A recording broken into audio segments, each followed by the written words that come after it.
I guess I never really lived until I turned 64. I thought to myself, David, what did you keep me from all these years? What did I deprive myself of? That questioning inside me felt like both a rebuke and an awakening. Bruce said nothing.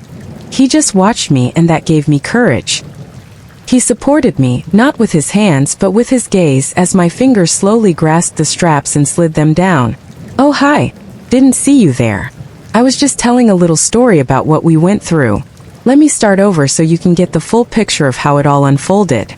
I was 64 years old and honestly never thought something as innocent as cleaning up would lead to this. All thanks to my stepson suddenly showing up. It had been 12 years since my husband David passed away, leaving me feeling lonely and widowed for far too long. It was late morning when I finally decided to tackle what I had been putting off for years. Cleaning the basement, that chaotic corner of the house I avoided every time it crossed my mind. Just thinking about it made my chest tighten. But I had gathered the courage to face it. That dusty room full of old boxes, musty-smelling junk, and a lifetime of memories awaited me.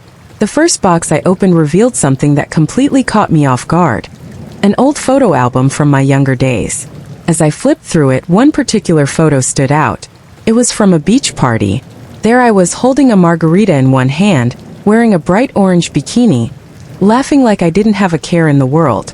A carefree young Elizabeth, beaming with joy, stared back at me. Looking at that photo stirred something inside me. A mix of warmth and sadness. Memories I'd buried long ago, desires and emotions I had suppressed, all came rushing back. Just then I heard a sound coming from the basement door. Startled, I turned around to see Bruce, my stepson, standing there. I hadn't seen him in 4 years. He looked broader now, more grown up, with that familiar smile of his. The last time I saw him, he was 23. Now he must have been 27. Surprise, he said, lifting a coffee cup in the air. Bruce, when did you get here? I asked, caught off guard but genuinely happy to see him. Just now, he replied, making his way down the stairs. Saw your car outside and figured I'd come in. Looks like you could use some help. I was about to say, no, I've got this, but before I could, he'd already walked over with a determined look. His eyes landed on the album I was holding. What's this? He asked. Before I could snatch the photo from his hands, I froze for a moment. His eyes were locked on that picture of young Elizabeth at the beach. He stared at it for what felt like an eternity before turning to me. Is this you? Well, yeah, I said with a nervous laugh. My wild years back in the day. Bruce's gaze shifted from the photo back to me. There was something in his eyes, a mix of admiration and surprise. It was both unsettling and oddly a little comforting. Wow, it's weird to think of you like this. But impressive, he said, smiling. If you're enjoying these little confessions, join me on my channel for more. Don't forget to subscribe and turn on notifications because trust me, this story is just getting started, and it's one you won't want to miss. I felt a flicker of something inside me, something I couldn't quite understand. Feelings I had buried for years, emotions David had never truly awakened in me, surfaced for just a moment. But this wasn't right. It couldn't be. All right, enough with the trip down memory lane, I said, quickly closing the album. We've got to start hauling these old boxes out of here. But I had no idea where that photo, Bruce's expressions, and this storm brewing inside me were going to take me. Bruce gently stopped my hands as I tried to close the album. We really need to look at this, he said, half joking, half serious. It's unbelievable seeing you so young, vibrant, and different. Come on, let's look a little more. I hesitated for a moment. Not all the photos in that album were innocent. Beyond those carefree beach snapshots, there were bolder photos, moments that captured the wilder side of my youth. But seeing how fascinated Bruce was and feeling the admiration in his eyes, I couldn't say no. All right, I said with a small smile, but some of these photos might be a bit much. Bruce chuckled and nodded. I'm sure everything's great, he said, taking the album into his lap as he sat down beside me. His breath was close enough to brush my skin as we flipped through the pages. The beach party photos gave way to snapshots of my college years in nightclubs. One photo showed me in a tight, backless red dress, dancing tipsily. Bruce lingered on that one, staring at it a little too long. This is really you? He asked, his eyes darting between the photo and me. Yes, I replied a little shyly. It was just youth, you know. Things were different back then. Bruce was silent for a moment before finally saying, "You're incredible." He paused, then added, "All this time I've only thought of you as my grandmother, but you were like I don't know, a party girl." His words made me blush, but at the same time they stirred something inside me. I thought about how David had never shown me that kind of admiration, not even when I was younger. He had always been distant, cold, and strict. But Bruce, he was different. The look in his eyes spoke more than his words. We kept flipping through the album, and the photos became bolder. There was one of me laughing with friends, wearing short shorts and a bikini top. Another showed me dancing in a nightclub in a plunging black dress. Bruce smiled softly and said, "It's a privilege to see these. Even when you were younger, your beauty was breathtaking." David was one lucky man. His words warmed me, but they also made me feel something else, something strange.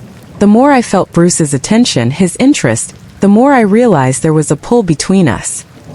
He was like the kind of man I had dreamed of in my youth, confident, openly admiring, and eager to discover the parts of me I had kept hidden.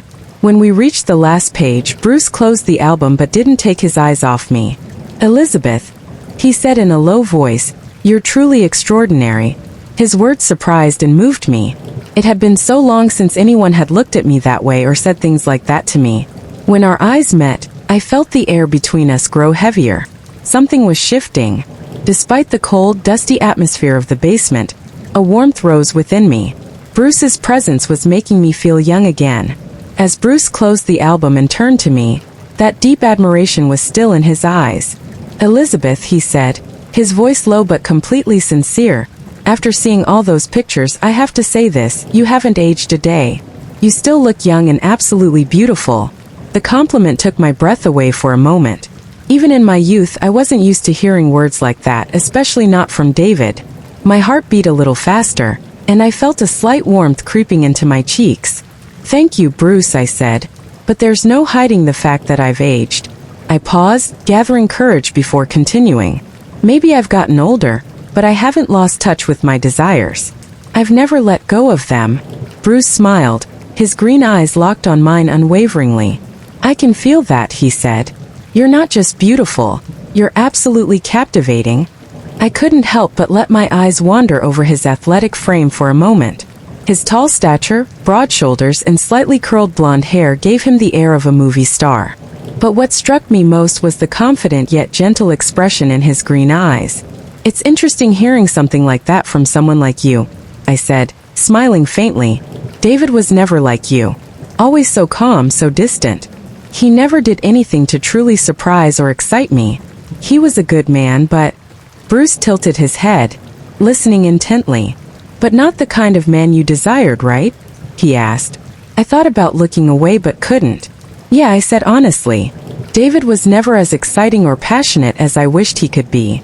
I'm not saying he was a bad man, but I always felt like something was missing." Bruce was quiet for a moment before giving me a gentle yet confident smile. "Maybe it's important you realize that," he said. "Maybe now's the time to figure out what fills that void." His words lit a spark inside me. The way this young man showed interest in me, understood me, and spoke so confidently stirred an excitement I hadn't felt in years. In that moment, I realized Bruce wasn't just different from David. He was also incredibly close to the kind of man I used to dream about in my youth. After a pause, Bruce stood up and slid his hands into his pockets. His green eyes settled on me again. "I'm going to put the bike in the garage and come right back," he said with a steady voice. "But don't stay in the basement, Elizabeth. Wait for me in the living room, all right?" The confidence in his tone and the way he took charge left an unusual effect on me. I nodded slightly, agreeing. "All right, Bruce," I said.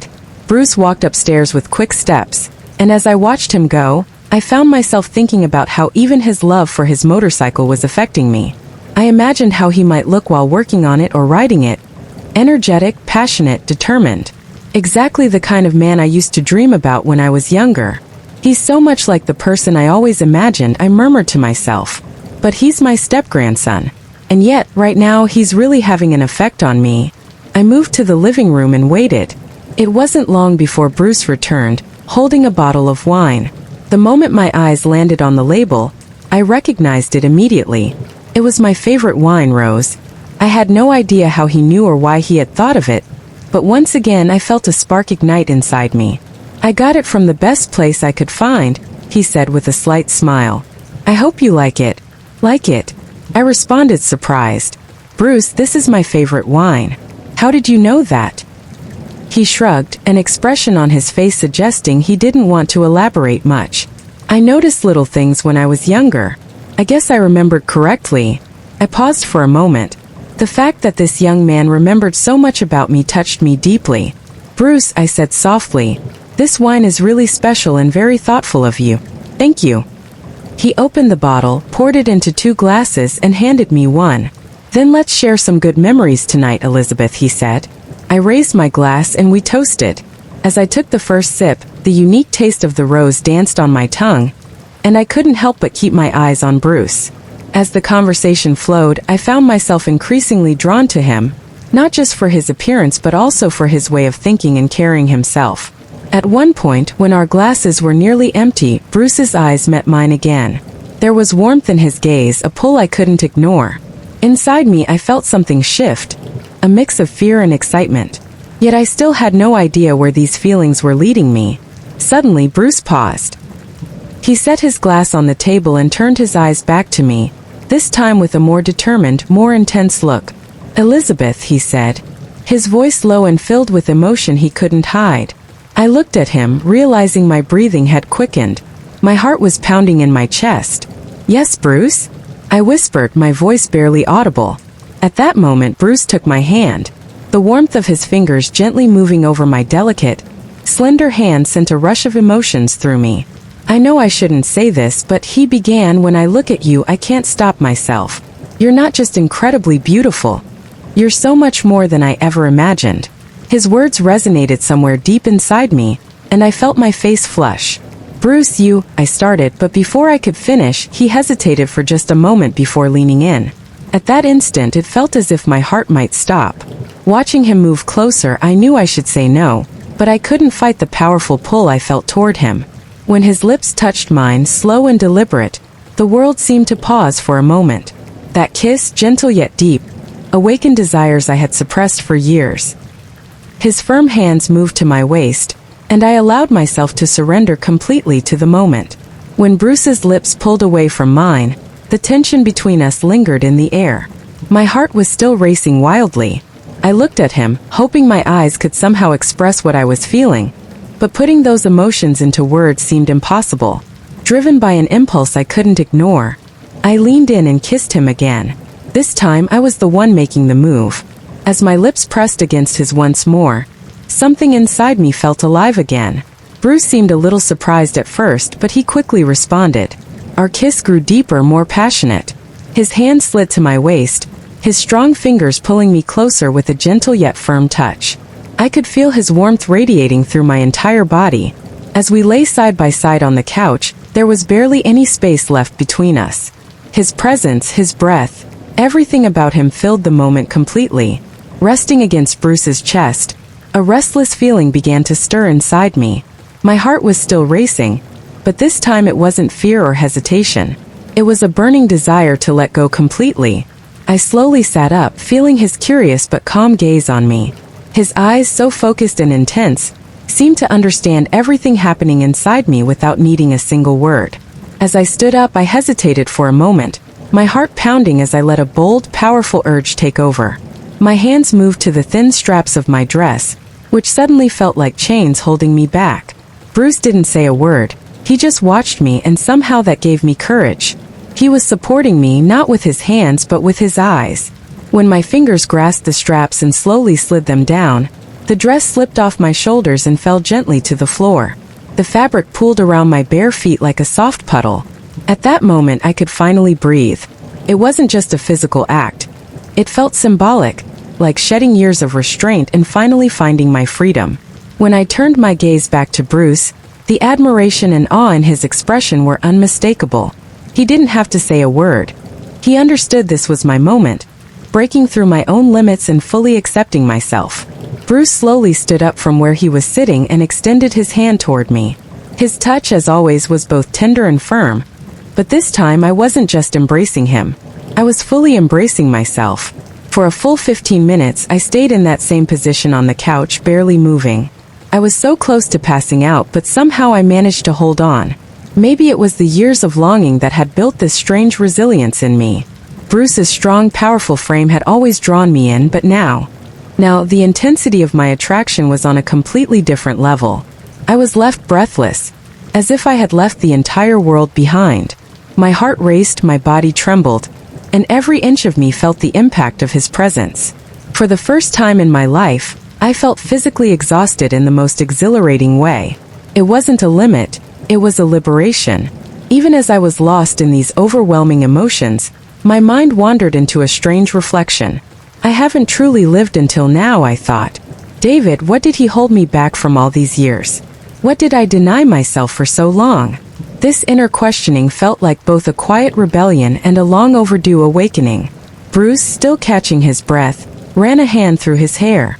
Seeing that he was just as affected as I was somehow comforted me. He gave a faint smile, fixing his tousled hair, and in a low voice he said, "I'm going to take a shower." In that moment I felt the sparkle in his eyes, the softness in his voice, and the calm determination behind it all. And just like that, everything became even more real. I watched Bruce walk away, but my mind stayed stuck on what had just happened and the bittersweet joy of discovering myself so late in life. If you've made it this far, I know my story has left an impact on you. There's so much more to share, and you won't want to miss any of it. Make sure to hit that subscribe button, turn on notifications, and leave a comment about this story.